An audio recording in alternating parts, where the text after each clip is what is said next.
good to see ya. I hope you're doing well in quarantine. Me and my wife are going on week 4 right now, locked up, and we've been playing it safe. So I hope everybody's doing well. Hope you're all hanging in there and not going too crazy, but I figure we can hang out for a little bit. Let's get started. Let's do some stuff.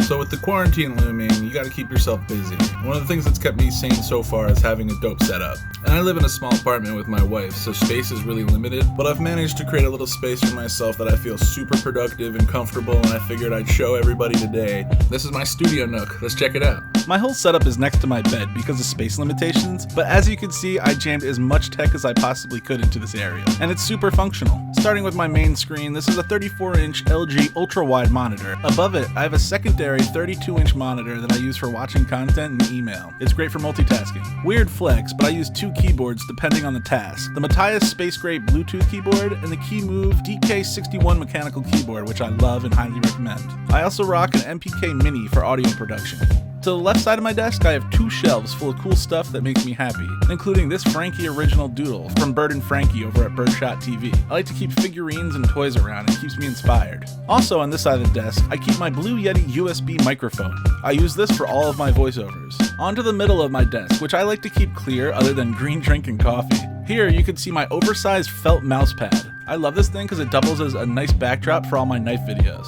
In between my monitors, I installed a Yamaha ATS 1080 soundbar for when I need to rock out. Onto the right side of my desk. Here, I keep my Emmys, which are mostly here just to hang my watches on. I also have a Manfrotto camera arm over here that I could just swing over my desk for when I'm making videos. I absolutely love this thing. On the other side, I have an LED light tower that also holds my studio headphones for editing. Well, that's all good and dandy, but you might be asking yourself, what's powering all these things? Well, I'm glad you asked. If you follow the cords that wrap around my desk and go into the closet over here to the left, it's alive! I've teased this before. This is Kylo, the computer I built. A full episode of Egghead featuring its build is coming soon, so that's all you get to see for now. But yeah, that's really it. I just firmly believe in the importance of having your own safe space, especially if you're a creative or content maker. I hope you enjoyed my little tour. This is where I make all the content for this channel. Speaking of content, let's switch it up. This is a new segment on my channel called Quick Cuts. I figured I'd talk about some knives I've been chilling with during quarantine. Behind the Edge episodes take a long time to make, so this segment features some more fast-paced knife content. Let's dive on in. Starting with the Civivi Picaro, a newer offering from We Knives budget brand Civivi. I dig the overall look of this knife. This thing is rocking textured G10 handle scales that provide just enough grip without feeling too coarse, and a deep pocket carry clip on the lock side of the handle. Running on washers, the thumb studs smoothly deploy the blade to the open position and the liner lock locks firm. The blade has a nice black stonewash that hides any scuffs and wear on the blade. The tolerances feel dialed in and there's absolutely no blade play at all. I like the floating thumb stud and the thumb hole cutout, allowing 2 ways of deployment. Another thing that stands out is the contoured G10 handles. This really helps the ergonomics a lot, even though they aren't perfect, but they're still not bad. This piece has a ton going for it. It's on the larger side, coming in at 9 inches overall, but to me it doesn't feel as large as it actually is. That's because it's still pretty lightweight, weighing in at 3.99 ounces. And its blade stock is super thin, coming in at 0.12 inches. Currently selling for $56.95, this knife gets the green light from me. I've been EDCing it a lot lately, and you might want to check it out. Next up on Quick Cuts, this is the Kubey Knives KU232, an interesting piece that has grown on me a lot since I've been carrying it. Now, I've been following Kubey online for a while now, and I think that lately they've been upping their game, bringing high quality pieces to the budget knife space. This knife boasts titanium handles with D2 blade steel. The blade centering, D10, and action is all perfect. The blade rockets to the open position and locks firm. The tolerances and fit and finish were all perfect right out of the box. At a price point of around $70, that's not too shabby at all. This knife is built like a tank. It just feels super well made. Weighing in at 5.04 ounces, I do wish that Kubey invested some time into internal handle milling. If they got this weight under 4 ounces, it would be a home run. All that being said, I bought a couple offerings from Kubey lately, and I'll be doing a more in-depth Kubey themed quick cuts here on the channel soon, so keep an eye out for that.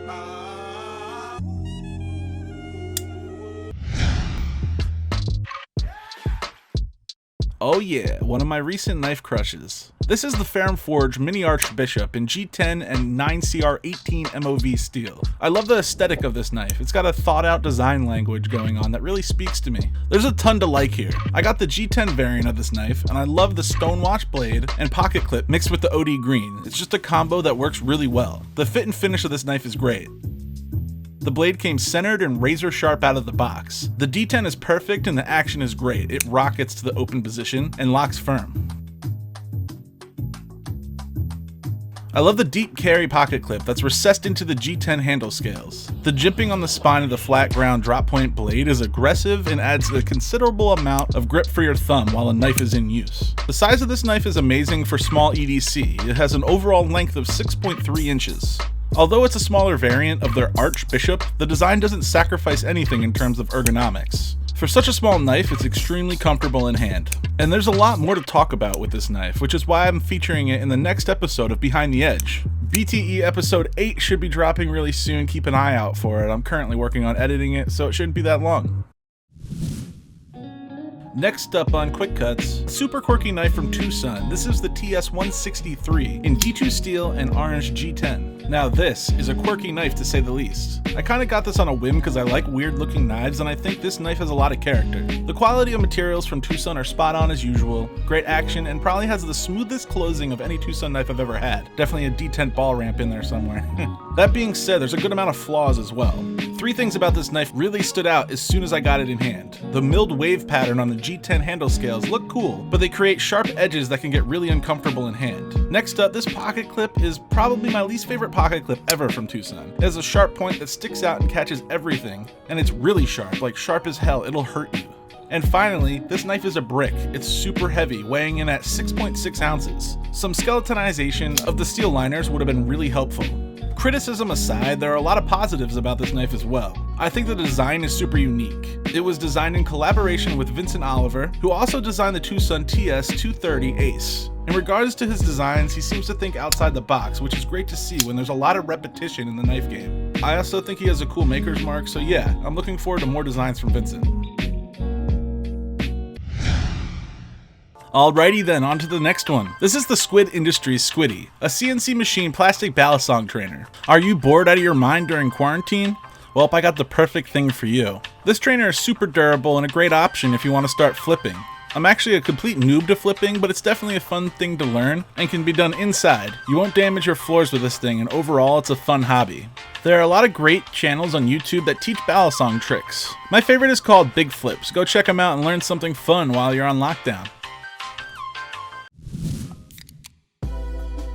Next quick cut is a fun one. This is the Artisan Cutlery Small Archaeo in orange G10 and D2 steel. I like the looks of this knife a lot. It looks super sleek, and Artisan has a million variations of materials and lengths, which is cool. The texturing and the selective contouring of the G10 is really nice. The centering could have been a tad better in mine because the blade favors the right side of the handle, but nothing too bad. I could definitely fix that. The detent of this knife is literal perfection. It's super dialed in, but it doesn't feel too strong. They hit the sweet spot there. The action is terrific with an extremely quick deployment. The Archaeo was designed by Dylan Mallory, who is definitely a designer to watch right now in my opinion. He's been putting out consistently good work with companies like Artison and CRJB.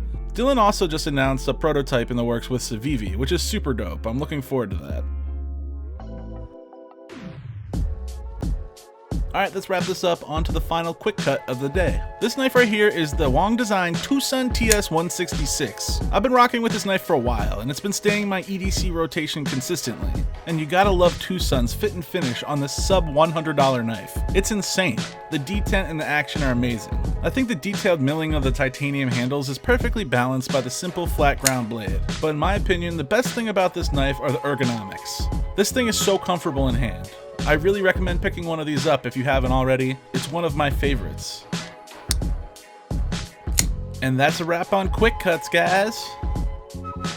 Thanks for hanging out today, guys. I've been having a blast making these videos lately, so thanks for all the support. The channel's almost at 200 subscribers, which is great. I'm going to be doing a knife giveaway soon, so keep an eye out for that as well. So lots on the horizon here at the channel.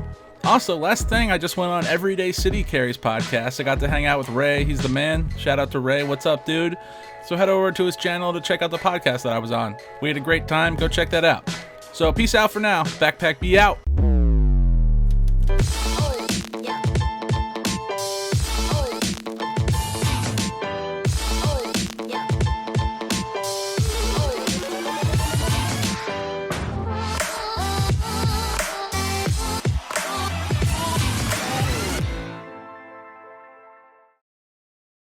I can't grow a beard, and it really drives me crazy, man. That's like, I haven't shaved in months.